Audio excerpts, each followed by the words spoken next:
Did you know that just 1 gallon of used motor oil can contaminate up to 1 million gallons of water? In the U.S. alone, over 1.3 billion gallons of motor oil are sold every year. With cars, trucks, and machinery consuming millions of gallons annually, the need for proper handling and disposal has never been more urgent. Join me as we explore how it's done, some handy tips, and the amazing benefits of recycling used motor oil.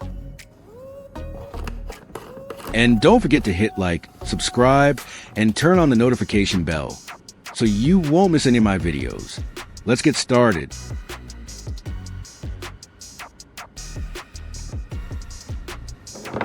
First things first, we're gonna need a glass jar with a tight-fitting lid. This little guy is gonna be our safe container for collecting used motor oil. Now, for this metal lid, I'll need to sand off the plating.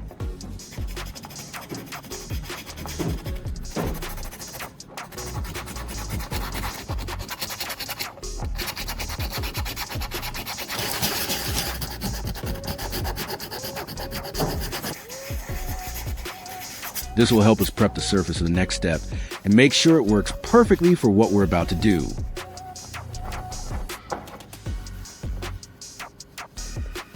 This will make it easier to drill without the bit slipping.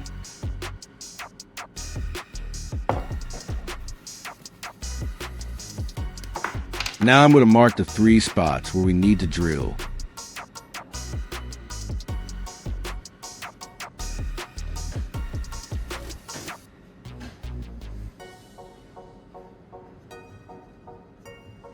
Now I'm going to start drilling, taking it slow and steady, make sure each hole is clean and right where we marked it.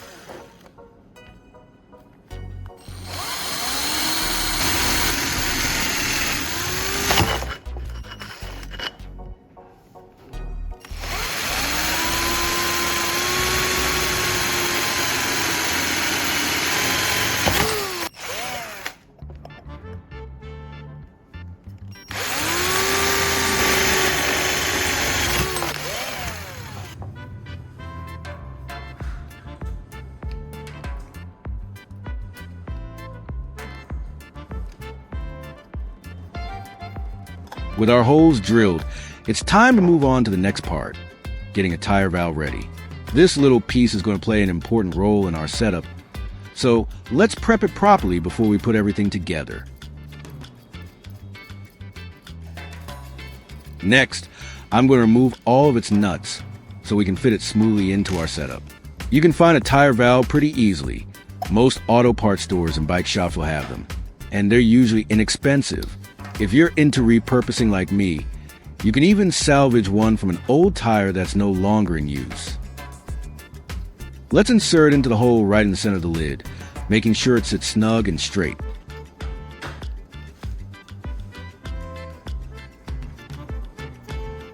So it seals properly when we tighten it down. Let's also remove the inner valve core so it's completely open and ready for our setup. You can use a pair of tweezers or a dedicated valve core removal tool if you have one.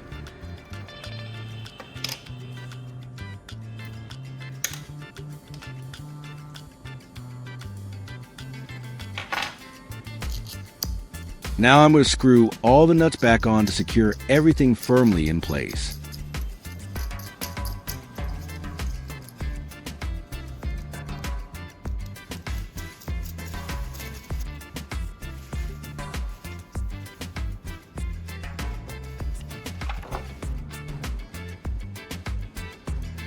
Looking at it now, can you already guess what I'm about to make? Grab a short piece of copper tubing, just like this one. You can find copper tubing at most hardware stores or plumbing supply shops. It's also something you might salvage from old air conditioners, refrigerators, or other appliances if you like reusing materials. I'm going to bend it so that both ends can fit right into the 2 holes on the lid. This copper tube feels pretty tough and sturdy. Now I'm going to push it into place.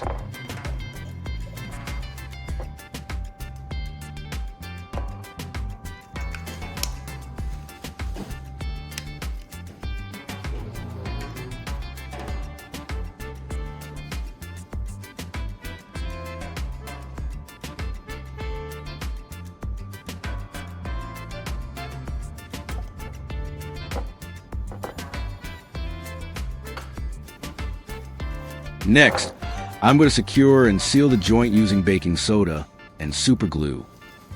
Sprinkle a little bit of baking soda over it, then add some super glue right on top.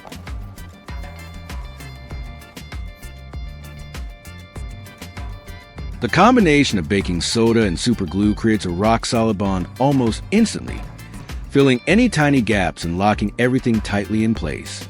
It's a quick DIY trick that not only strengthens a joint but also sets in seconds, so you can keep working without waiting for glue to dry overnight.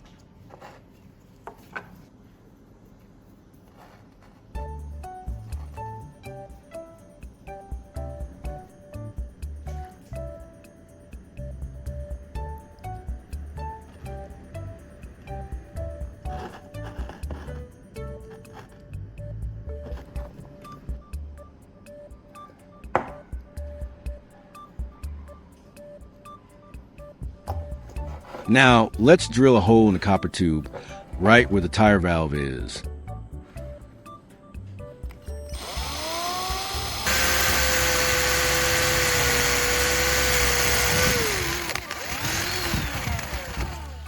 The reason for drilling this hole is to let air or pressure flow directly through the valve, making our setup work the way it's supposed to. It's starting to look more and more like a little stove now. That's right. I'm making a stove that runs on used motor oil. Thread the cotton string to the hole in the tire valve. Cotton is great for steady burning and is easy to find. You can even repurpose it from old mop strings or cotton ropes. To thread it in, twist the end of the cotton string tightly so it's firm and won't fray. Then gently push or pull it to the hole in the valve using your fingers, tweezers, or even a thin wire as a guide. And just like that, my stove is complete. Now, to make it burn cleaner and ignite more easily, I'm going to add a bit of WD-40 into the used motor oil. This helps thin out the oil, making it easier to light and allowing it to burn more steadily.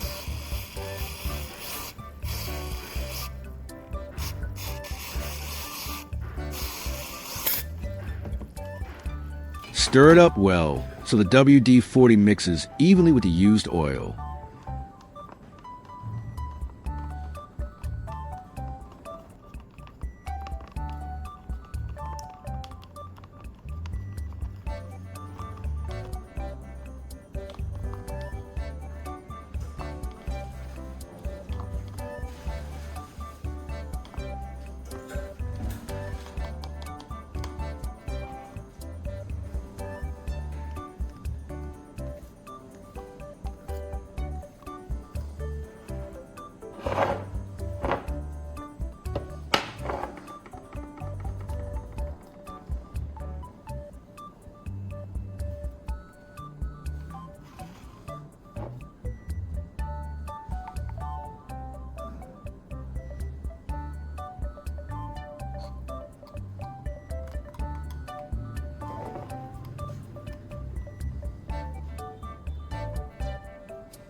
Spray a little WD-40 on the tip of the wick to help it catch fire more easily.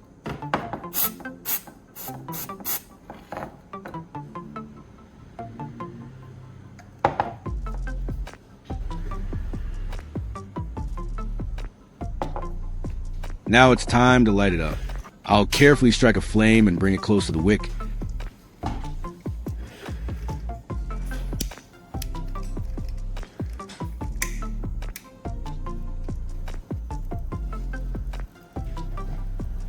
And there it goes, catching fire almost instantly. The flame starts small, then grows steady as the oil feeds through the wick, turning our DIY setup into a working waste oil stove. Let's wait a moment for the oil to travel up the wick.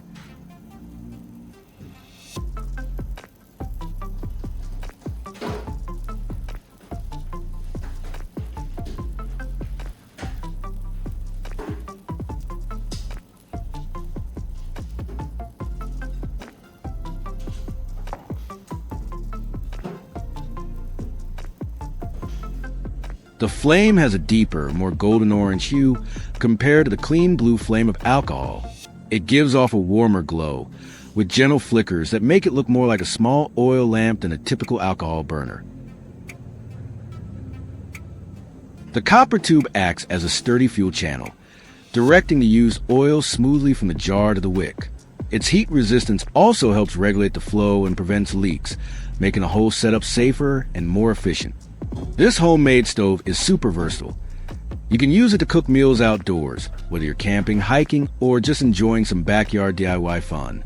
It's also a great backup fuel source for emergencies or survival scenarios when traditional fuels like gas or electricity aren't accessible. Plus, by using recycled motor oil, you're turning waste into something practical and eco-friendly, making a smart tool for both everyday use and unexpected situations.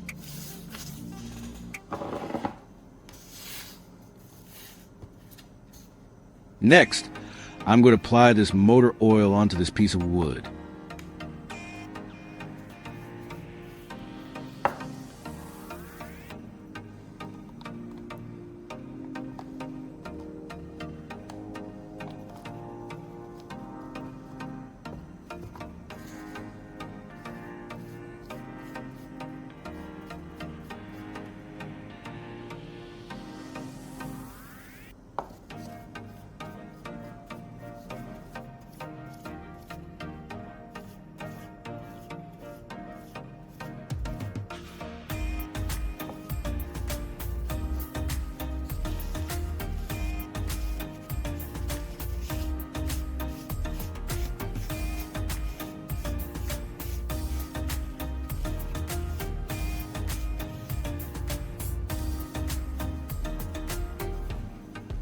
Coating the wood with motor oil serves several purposes. It helps to deeply penetrate the wood fibers, protecting them from drying out and cracking over time. This treatment also creates a moisture-resistant barrier, reducing the risk of warping or swelling when exposed to humidity. On top of that, the oil brings out the natural grain and gives the wood a warm, rich finish, enhancing its appearance while extending its overall durability and lifespan.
And that wraps up our project. We've turned old, used motor oil into a functional stove that's perfect for cooking or emergencies. Not only is this a great way to recycle and reduce waste, but it's also a handy tool to have on hand when you need reliable heat away from home. Don't forget to like, subscribe, and hit the bell so you never miss out on more awesome DIY builds.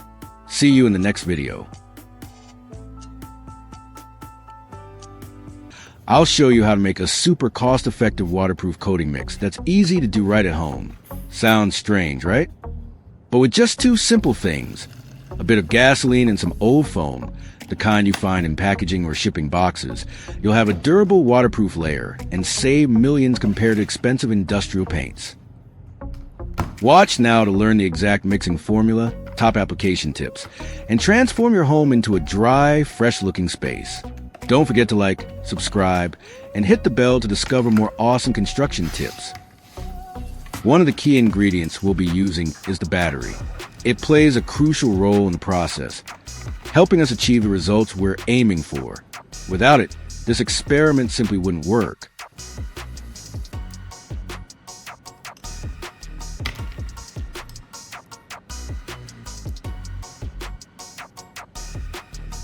After measuring the voltage, I picked out a battery that's already dead so we can make use of it.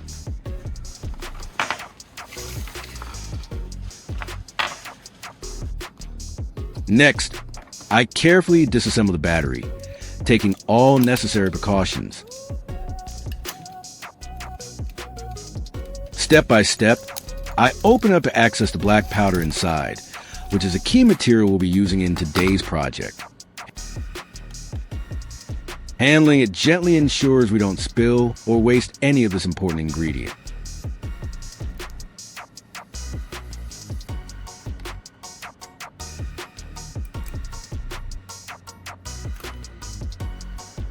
The black powder inside the battery is actually the active material that used to store energy.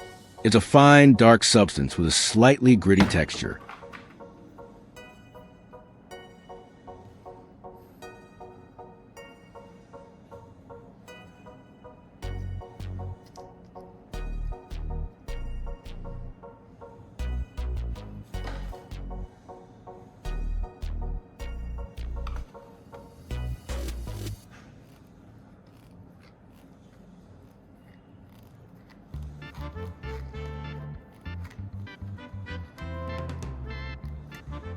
In this project, it's an essential ingredient because it reacts in a special way when mixed with the other components, helping us achieve the desired effect.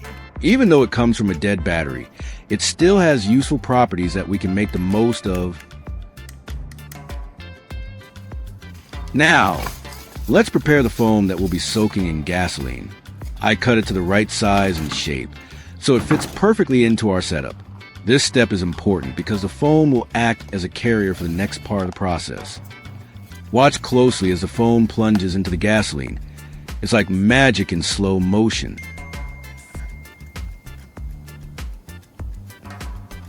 The edges start to soften first. Tiny bubbles appear and the foam begins to lose its shape. It droops, glistens, and almost seems to melt into the liquid. Little bits break off and float on top, creating a dark, textured mix. It's mesmerizing to see how something so solid just transforms right before your eyes. This step is what makes the foam ready for the next stage of our project.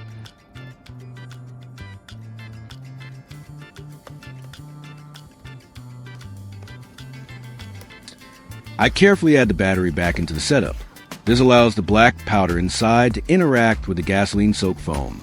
As I place it in, you can see the mixture start to react slightly, with tiny bubbles and fizzing forming around the powder. This step is crucial, as it sets up the chemical reaction we need for the next part of the project. Now, I mix everything together thoroughly.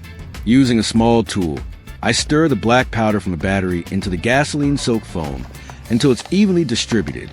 You can see the dark powder coating the foam, creating a textured, glossy mixture. Now it's time to start testing. I carefully observe the mixture, checking how it reacts and behaves. This is the moment where all the preparation comes together, and we can see whether our DIY experiment works as expected. This is a versatile mixture that also has adhesive properties. To demonstrate, I'm going to use it to stick these two pieces of wood together. The mixture acts like a strong glue, showing just one of the many ways it can be used in DIY projects. I carefully apply the mixture onto the surface of the wood, spreading it evenly with a small brush. You can see it coating the wood, filling in tiny gaps and creating a sticky layer. This ensures a strong bond when the two pieces are pressed together.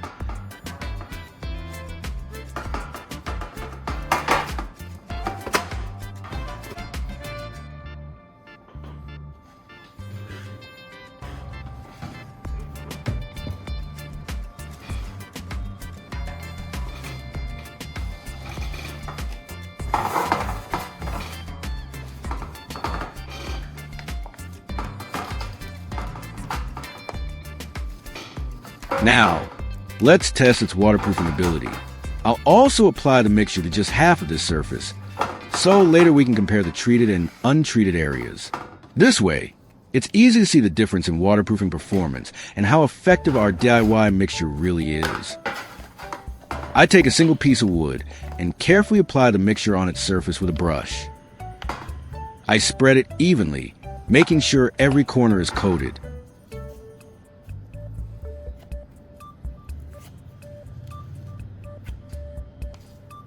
You can see the layer forming a glossy, protective film, preparing the wood for the waterproofing test.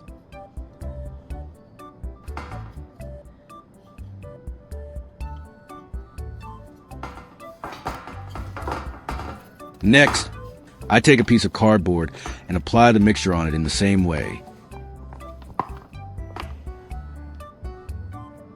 I make sure the coating is even, covering the entire surface. This will allow us to compare how the mixture works on different materials during the waterproofing test.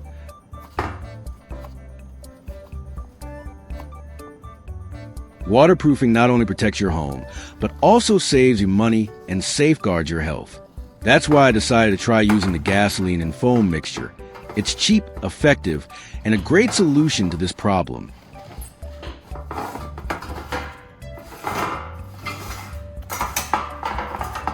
After applying the mixture, I leave it here and let it dry completely. This waiting step is important to ensure the coating hardens properly, creating a strong and effective layer for both adhesion and waterproofing tests later.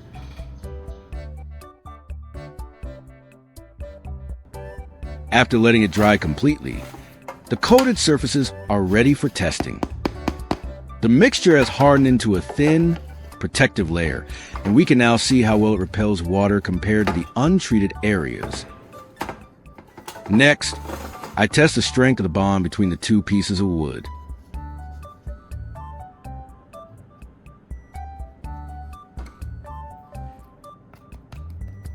The bond is surprisingly strong.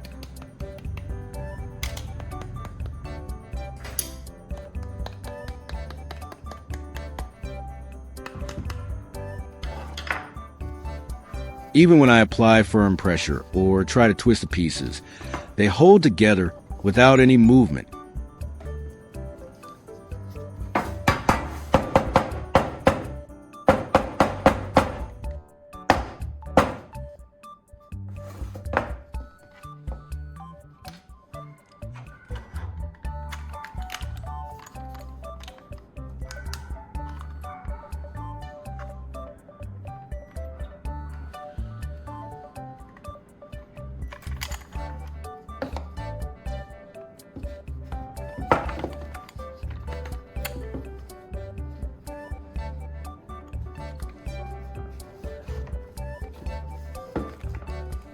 You can hear a faint creak, but nothing separates, showing that the mixture provides a solid, reliable grip. I press and try to pull them apart to see how well the mixture holds them together. You can immediately feel that the DIY adhesive creates a strong, durable bond, proving its effectiveness as a versatile glue.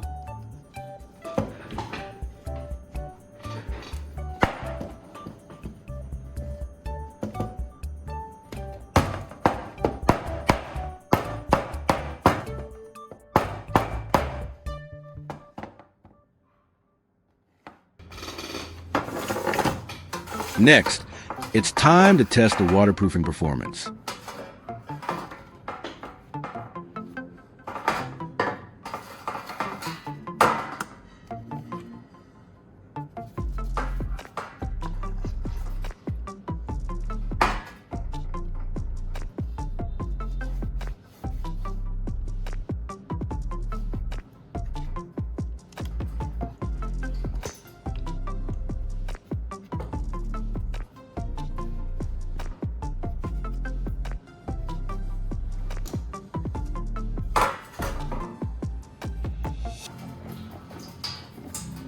I pour water onto the coated surfaces and watch closely.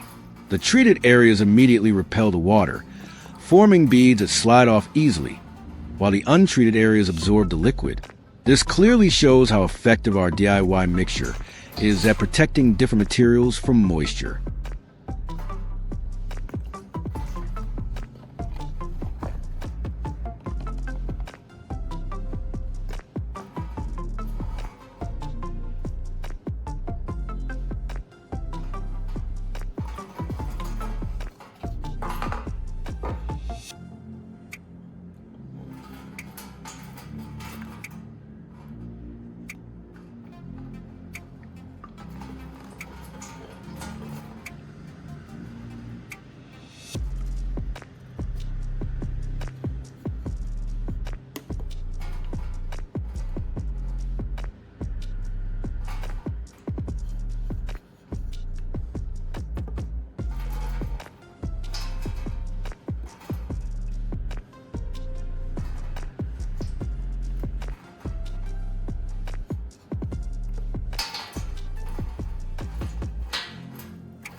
To sum up, using just gasoline with the foam alone doesn't work as effectively as when we add the battery powder.